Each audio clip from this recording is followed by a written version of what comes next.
bertsolaritza begirada feminista bat, izenburua jarri genion, aurkezpen honi, eta genioen esaten detenean sartzen ditut taldean Maialen Lujanbio, Ainhoa Agirrezaldegi, Estitxo Izagirre, eta gure aurretik bertxotan ez izan arren feminismoan lan egin izan duten beste emakume asko.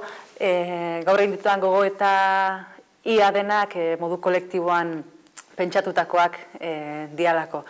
Eta, begirada feminista hortan abiatu naiz bertso eskolen mugimendua hasi izan garaitik, nolabait bertsolaritza modernoari erreparatu diot, eta lehenengo ideietako bat izan da nola bertso eskoletan neska eta mutil denok nasian aritu arren eta askotan neskak gehiago diren arren, inoiz ez dela kontzienteki landu genero sistemak bakoitzari dakarkigun motxila, eta horrek bertxotarako orduan nola eragiten digun.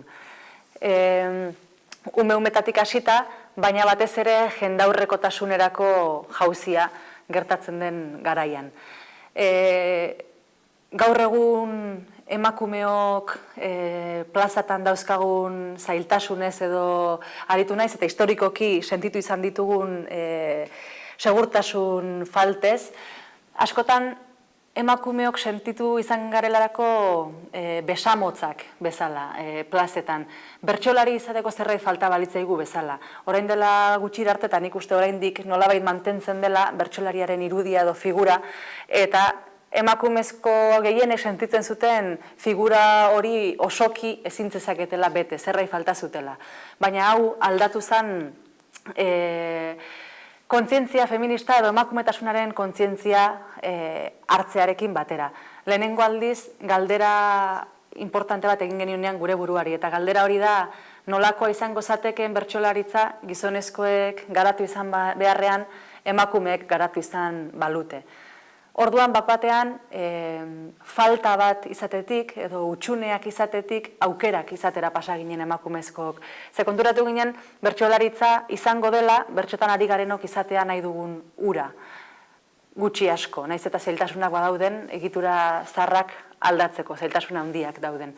Baina gure buruari galdetu genion, emakumezkoek garatu izan balute bertsolaritza hori, ze formatan emango litzaken, ze egoeratan, ze ordutan, ze tokitan, ze gorputz jarreretan kantatuko luketen bertsolariek, ze harreman eukiko luketen haien artean, ze nolako umorea egingo litzaken, txapelketarik egingo zen, txapelketarik egitekotan ze ariketa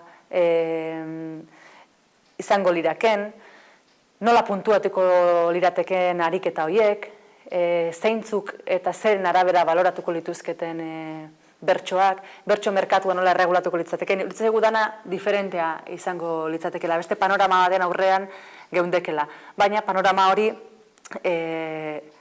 ez dugu ezagutuko, oraingoz behintzat, gizonezkoen beharretatik eta gizonezkoen erara egituratutako jarduna daukagulako eta plaza daukagulako. Beraz, dauzkagu hainbat erronka horietako bat da, Estitxo Izagirrek oso ondo definituzun bezala emakumera batua sortzea, eta emakumera batua litzateke emakumeok publiko orokorrarekin konpartitzen dugun kode bat sortzea.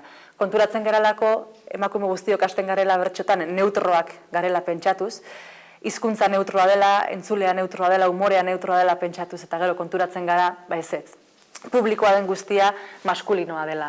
Eta adibidez umorean emakumera baturik ezean gauza asko daudela emakumei ulertzen ez zaizkienak edo publiko osoarekin konpartitzen ez dutenak. Eta honetarako bidea emakumeok elkarrekin gehiago kantatzea da, kontzientzia feminista hau edatzen joatea, lanbro bat bezala, Maialenek esaten duen moduan, eta ekintza zehatzak hartzea denok eskubide gehiago izan ditzagun eta denok libreago kantatu ahal izateko.